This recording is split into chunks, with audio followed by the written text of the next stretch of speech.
Então, bom dia a todos, bem-vindos ao nosso 6º podcast. Hoje temos connosco a Ana Silvestre, especialista de recursos humanos, psicóloga clínica, com uma vasta experiência ao nível da gestão de recursos humanos em várias empresas, atualmente psicóloga clínica e coach para a área da liderança. Bem-vinda. Olá. Eu começo por te pedir que te apresentes um bocadinho. Quem és, o que é que tens feito? Sim, começo por agradecer o convite e muito obrigada à Éder por este convite, fico muito grata. Bom, basicamente já falaste um pouquinho em resumo, mas eu comecei por tirar Psicologia Clínica, depois enverdei mais pela área comecei por tirar Psicologia, depois enverdei mais pela área das organizações, estive durante muitos anos, 20 anos, associada às organizações, como diretora de recursos humanos, com algumas funções. A certa altura também, aqui com um processo meu pessoal também, decidi que havia outras paixões na minha vida, e uma delas era a Psicologia Clínica, a psicoterapia. E então comecei a redirecionar-me também em simultâneo para essa área, além da gestão e de todo este caminho que eu já tinha feito. E em 2018 fiz uma transição de carreira, fiz uma reconversão de carreira, fiz aqui algumas alterações, saí da parte das empresas a tempo inteiro, digamos assim, abri o meu próprio consultório, dediquei-me à clínica e à psicoterapia, onde hoje estou grande parte do meu tempo, mas depois há uma outra paixão, que é a paixão pela parte organizacional, e nomeadamente ao nível das empresas, da liderança e dos recursos humanos, que acabo por continuar a trabalhar como coach, como consultora, nomeadamente e principalmente ao nível já da liderança, e é onde eu estou. Nós hoje vamos falar um bocadinho sobre burnout. E eu começo precisamente por perguntar o que é isto do burnout, se é um problema novo, como é que se distingue do stress? Bom, o stress é uma resposta do organismo a um elemento externo que vem alterar a nossa parte psicológica ou física. Nós vivemos muito stress ao longo do dia. Para chegarmos aqui hoje, já tivemos algum stress, ou com as crianças, ou com o trânsito, há muitos momentos de stress. E o stress é uma resposta do organismo. Agora, quando este stress começa a perpetuar no tempo, com muita intensidade, e especificamente associado ao trabalho e às funções laborais da pessoa, então aí começamos a falar de burnout. O burnout já é um stress crónico e específico, este termo vem especificamente para ser utilizado quando este cansaço extremo deriva do trabalho. Não é um termo novo, ou seja, não é um conceito novo, é um conceito velho, é um problema velho com um nome novo. Já em 1869 se falou pela primeira vez num termo que se chama neurastenia, que descrevia, de alguma forma, identificava a exaustão física ou psicológica da pessoa. Então, o termo burnout é que é algo mais recente e que está hoje muito mais divulgado, felizmente, e que também nos vai permitindo abrir um bocadinho mais para este tema que é bastante sério dentro. Qual é que é o impacto que o burnout tem nas empresas? Bom, o burnout neste momento tem impactos, de acordo com os últimos estudos, e muito recentes. Quando olhamos à União Europeia, temos aproximadamente 40 milhões de profissionais a sofrerem de burnout. Quando vamos olhar para Portugal e para as nossas empresas, aproximadamente 3 milhões e 200 mil euros anuais de custo para as empresas derivam de estado de burnout, mais acentuados ou ainda menos severos, mas também que vão resultar em absentismo. 50% a 60% do absentismo das empresas vem associado a este tema. O presentismo também, em média, os profissionais portugueses têm uma média de 12 dias de presentismo derivado de sintomas de esgotamento físico. O que é o presentismo? O presentismo é o estar presente, mas não está a produzir, não é? Está na empresa, mas está cá, mas não é? É um corpo presente, porque em termos da produtividade reduz.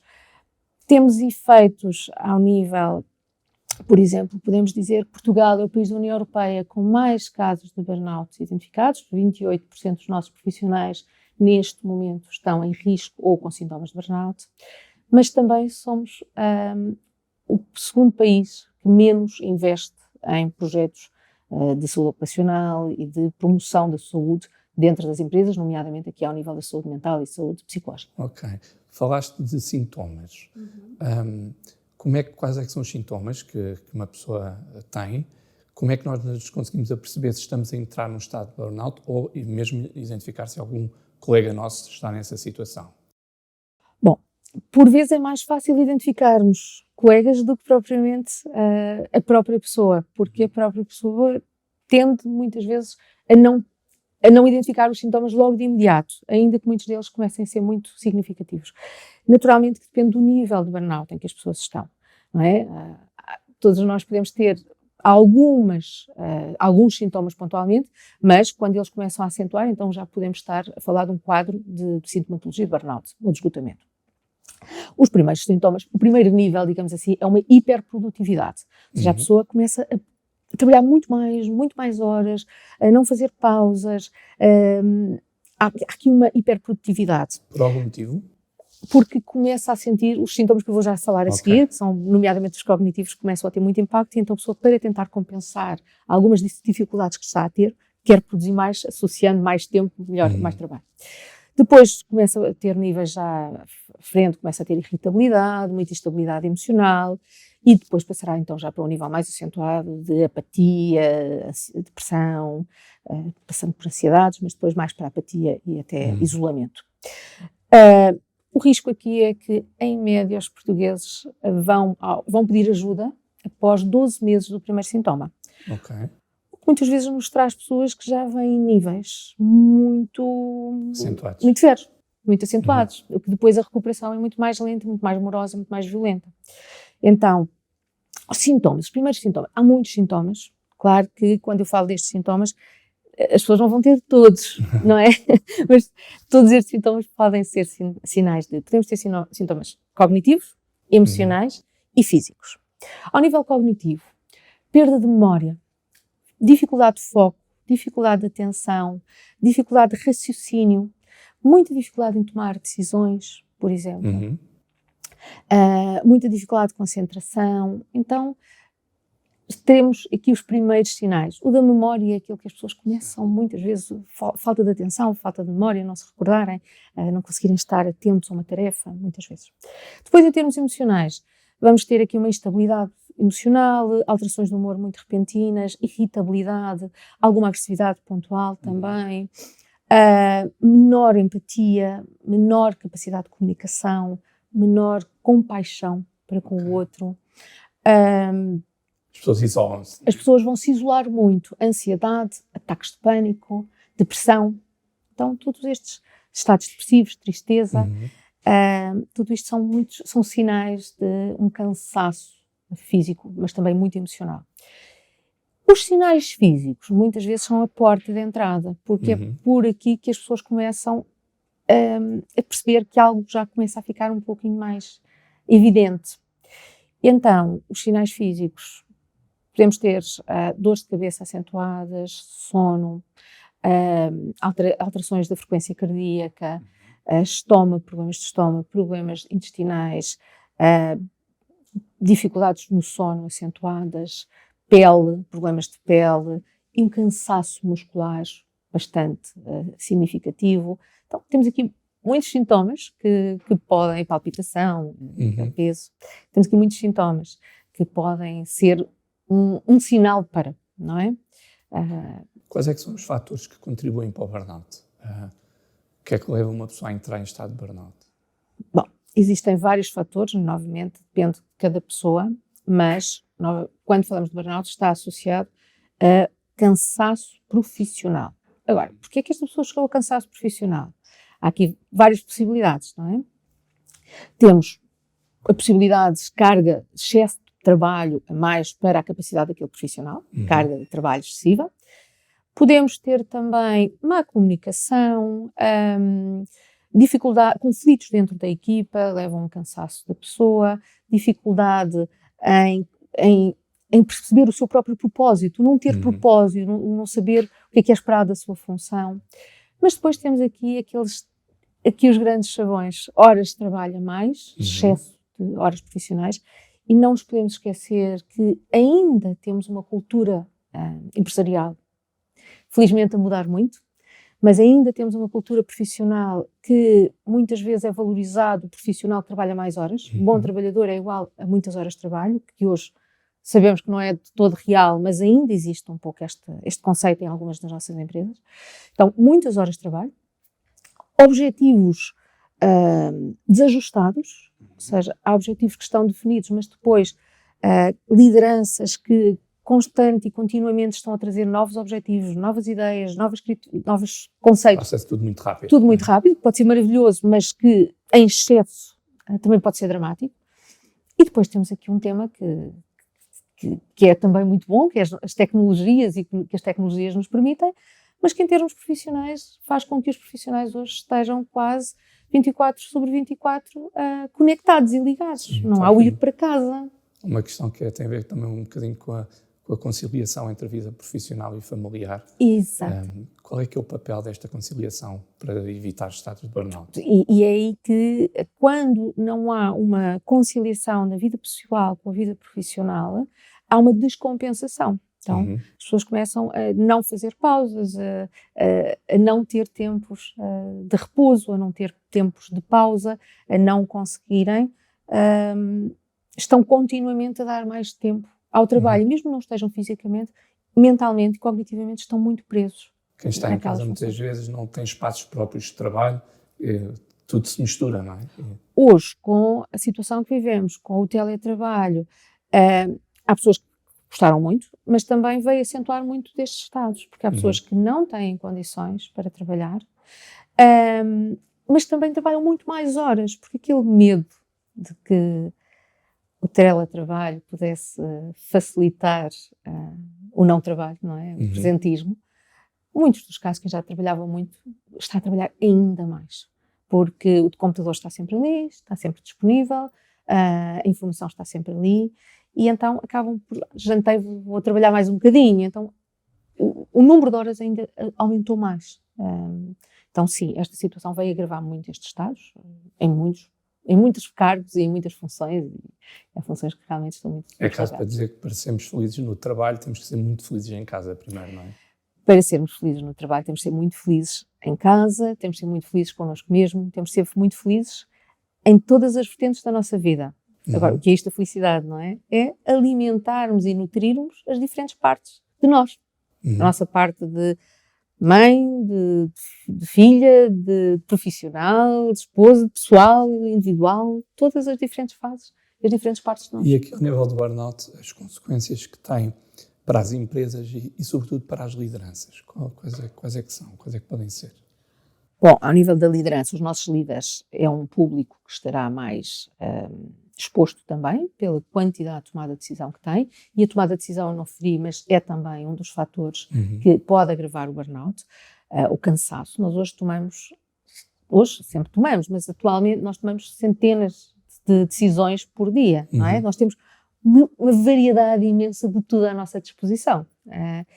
Os líderes têm que tomar muitas decisões. Então, quando um líder entra em burnout, e também pela intensidade da sua profissão, é um grupo que tem um risco maior, para a empresa vai ter um impacto muito grande, porque esta pessoa vai ter muita dificuldade em analisar convenientemente, em assumir riscos, não assume riscos facilmente, porque percebe que não está em poder das suas capacidades todas, tem muita dificuldade em decidir, então o trabalho acaba por estar muito mais desmotivado, e isto vai afetar tremendamente a equipa. Vai afetar muito o trabalho da equipa, porque nós, para trabalharmos em equipa, temos que confiar, e a confiança é a base do trabalho da equipa. Se eu tenho um colega que vai cometer muito mais erros, que vai estar muito mais indeciso, que o trabalho dele perdeu muita qualidade, porque são sinais de burnout também, são consequências. O nível de confiança vai diminuir e, como tal, o nível de trabalho de equipa vai diminuir também. Então, o próprio líder tem muito mais dificuldade em agir, em mudar, em motivar, em decidir, em tudo isso. Então, e de que forma é que as empresas podem prevenir que os seus colaboradores cheguem a um estado de burnout? Falar sobre isto já é maravilhoso, não é? O desmistificar o tema da saúde psicológica, o desmistificar... nós ainda vivemos muitos preconceitos, infelizmente. Se um colaborador partir uma perna, magoou-se, ligamos para casa e sabemos como é que está, não é? Tem que se curar, e ninguém põe em causa a baixa desta pessoa. Se a pessoa põe uma baixa médica porque está com depressão ou porque está com burnout, muitas vezes esconde, na verdade. Muitos profissionais optam por esconder, e são muitos os casos em que eu ouço pessoas a esconderem o burnout das suas empresas. Escondem, e se partilhar, muitas vezes corre o risco de ser apelidado ou com pouca vontade de trabalhar, ou até de outras palavras menos simpáticas, não é? Então, muitas vezes há aqui alguma discriminação. O que é que as empresas podem fazer? Primeiro, criar programas de saúde ocupacional adequados, onde envolvam esta vertente, motivar as pessoas a cumprir os seus horários, a ter qualidade de vida pessoal e profissional, ter também aqui as tarefas bem definidas, as responsabilidades adequadas para a capacidade de trabalho de cada pessoa, motivando, mas também comunicando, envolvendo as pessoas nos objetivos da empresa. Podem também respeitar o horário, não é? Porque quantas vezes eu ouço colaboradores me dizerem o meu chefe enviou-me, o meu líder enviou-me um e-mail no domingo a seguir ao almoço. Ele não quer que eu responda, eu sei que ele não quer que eu responda. Mas assim que eu vi que ele quer um relatório para segunda-feira, eu já não consegui ficar descansado. Porque eu comecei logo a preparar os documentos, porque eu sei que segunda-feira já tinha uma série de tarefas e agora vou precisar de fazer mais esta. Então, isto muitas vezes cria muito cansaço e muita entropia nas pessoas, o facto de não desligarem. Existe o tal direito direito a não ser incomodado nos seus tempos de descanso, não é? Como é que isso está a ser assumido?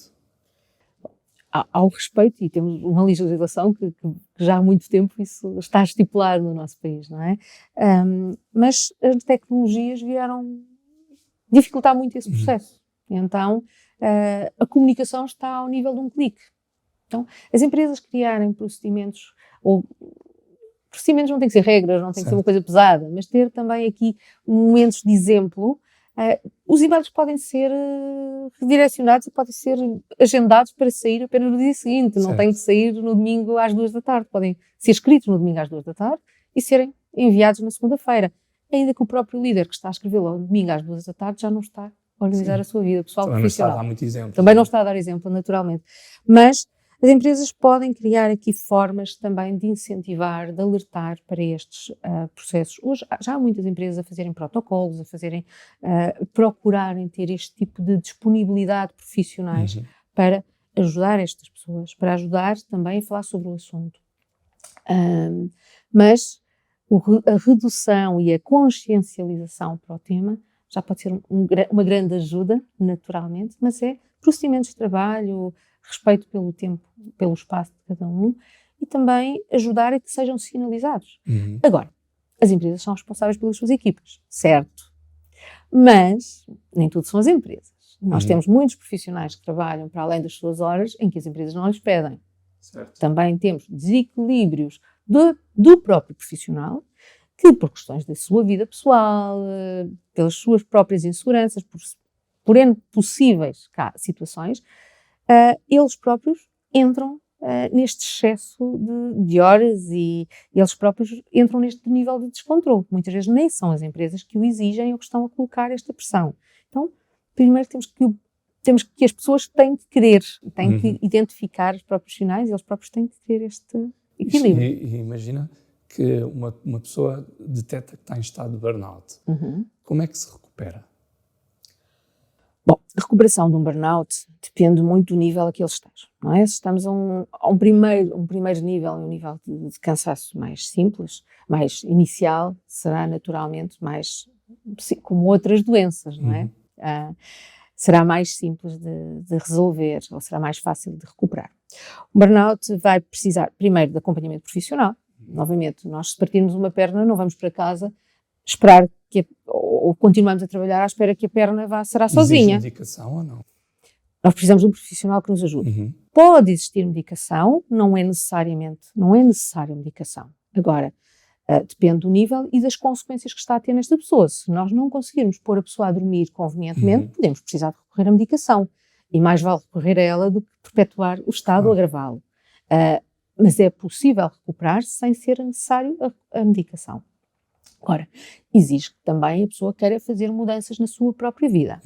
Isto implica, nomeadamente, um descanso ativo, não é propriamente o descanso, deitar no sofá a ver séries, porque este descanso pode inclusivamente prejudicar, porque nós estamos com uma pessoa com apatia, com tristeza, que se afastou, que se isolou de terceiros, muitas vezes já a sua parte social já está toda muito insistente, muito prejudicada. Por isso, isolar esta pessoa e este tipo de descanso não é o mais recomendado. Nestes casos, precisamos de um descanso ativo, um descanso onde vamos colocar esta pessoa a fazer outro tipo de coisas que goste, que o estimulem, hobbies, que lhe permitam continuar ativo, mas em algo que lhe dê muito prazer e que o vá estimular. Pode ser cozinhar, pode ser jardinagem, pode ser um desporto novo, uma atividade, o que seja, mas descanso ativo. Depois temos aqui três grandes amigos da recuperação: sono, e esta pessoa precisa muito de dormir, até porque normalmente é um dos primeiros sintomas. Precisa dormir, e precisa dormir 7 ou 8 horas no mínimo por dia.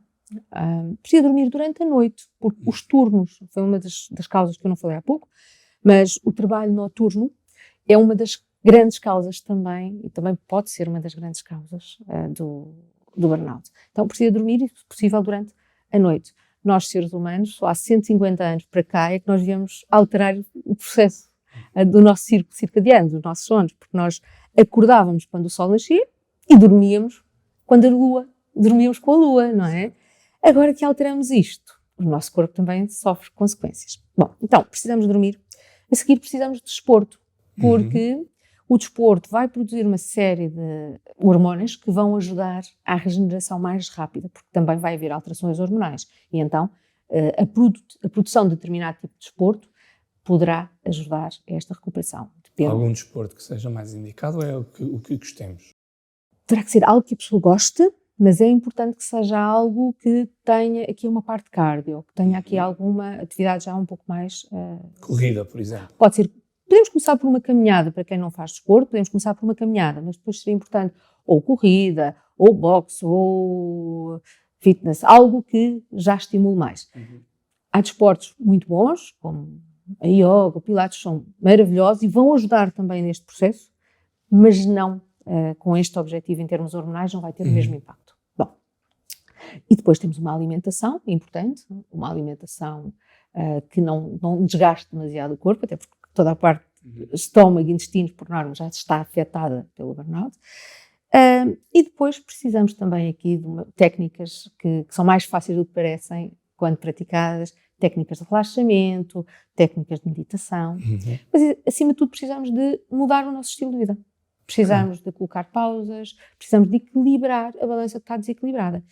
E esse é o trabalho que o profissional na área o vai ajudar. Não é? E vai ajudá-lo a organizar todo este processo adaptado àquela pessoa. Pronto, e então... E é interessante, e nós, para recuperarmos do burnout, temos que tirar a baixa médica, é algo que é possível fazer estando a trabalhar. O que é que podes dizer sobre isso? Bom, se estamos numa fase inicial de burnout, e se a pessoa se comprometer efetivamente e fizer mudanças de vida, é possível intervir e será possível recuperar. Em princípio, será possível recuperar, depende muito da pessoa. Mas, se a pessoa realmente, desculpe o termo, mas colocar travão a sério, porque no fundo nós temos uma panela de pressão que não está... Às vezes é difícil, tens que pôr travar também para cima, não é? Tens que travar na tua vida, na vida, no seu geral, não é? E então, se isto é possível, e se a pessoa pode fazê-lo e consegue fazê-lo, podemos, e se estamos no início de um burnout, ainda com só alguns dos sintomas, é passível de ser trabalhado ainda com a pessoa em funções, dependendo da função da pessoa, não é? Naturalmente que quando chega a burnout, como digo, muitas vezes já vem em estados muito acentuados. E então aí, muito dificilmente, nós vamos recuperar a pessoa se não a retirarmos do fator de stress principal. Porque o stress crónico está a ser gerado por aquele local, por aquele ambiente, por aquela tarefa. Se nós não afastamos a pessoa temporariamente... Agora, se for afastada na altura certa, não é necessariamente muito longo. Algumas sessões, algum trabalho, algum período, e é possível. Se for tempo demais, Pois então aí, se a situação já está demasiado agravada, podem chegar, há casos de burnout, podem chegar a 1 ano ou mais, não é? Tem algum tempo médio de recuperação? Depende, podem levar 2, 3 anos, depende muito, mas Em também terapia? pode levar em processo terapêutico, mas também em processo de mudança, não é? No seu todo. O processo terapêutico é apenas uma das etapas, não é? Mas não deixa de ser muito, às vezes em 2 meses nós conseguimos colocar a pessoa a trabalhar novamente, um mês de paragem, 2 meses, é possível, com as alterações adequadas, é possível colocar a pessoa novamente a trabalhar, tem é que depois manter, se volta ao mesmo registro. Para terminar, existem profissões que estão mais sujeitas ao burnout? Todas as profissões são passíveis de vir a sofrer de exaustão física, psicológica. Qualquer profissão isto pode surgir, porque mais do que a função é a forma que a energia que nós colocamos na função, não é? A forma como nós desempenhamos esta função. No entanto, existem profissões que estarão mais sujeitas, nomeadamente profissões de risco, profissões que lidam com decisões de vida ou morte, nomeadamente profissionais de saúde, médicos, profissionais de saúde no seu geral, bombeiros, polícias. Por exemplo, o último estudo desenvolvido pela Ordem dos Psicólogos mostra que 72% dos nossos profissionais de saúde, neste momento pós-Covid, encontram-se em situação de burnout. Ou seja, o que nos dá aqui, quer para a própria pessoa, quer também para todo o trabalho que eles estão a desenvolver, há aqui uma pressão enorme nestes profissionais. Profissões que tenham muito contacto de relação interpessoal, muito trabalho emocional envolvido. Profissões que trabalham em horários noturnos fixos ou turnos, porque o equilíbrio com a vida pessoal muitas vezes não é fácil de concretizar, não é? E também temos aqui uma classe que também, no nosso caso em Portugal, está sujeita à liderança, nomeadamente os líderes nas empresas, e depois os professores. 68% dos nossos professores, neste momento, 62%, corrijo, dos nossos professores estão em estado de burnout. Devido aos conflitos internos com alunos, à sensação de falta de apoio dos pais, das escolas, dos colegas, o excesso de trabalho, para além da sala de aula. Então, há aqui algumas profissões que em determinados momentos podem estar mais sujeitas, ou pontualmente, ou há profissões que são mesmo mais suscetíveis mas todos nós, se não nos cuidarmos de nós mesmos, não é? Se não cuidarmos e se não nos equilibrarmos, nunca será saudável. Ana, muito obrigado por este tempinho que estivemos aqui a conversar sobre um tema tão importante. Obrigada. Vais continuar connosco ao nível de formações. O que é que perspectivas para o teu futuro agora, no imediato? Eu tenho sempre muitas perspectivas, eu gosto de fazer muitas coisas, mas é um tema, estou a trabalhar muito a saúde mental nas empresas, a parte clínica, naturalmente, estou a desenvolver uma clínica social, uma clínica de valor sustentável, trazendo a saúde mental a pessoas que por vezes também não têm tanta facilidade em fazê-lo, então uma clínica de valor sustentável, a formação convosco, continuo, a consultoria, o coaching, muito bem. Muito Continuarás connosco muito tempo. Obrigada, Zé. Foi este o nosso podcast. Espero que tenham gostado e que desfrutem da vossa atividade profissional da melhor forma, que conciliem a vossa vida pessoal com a profissional para evitar precisamente estados de burnout.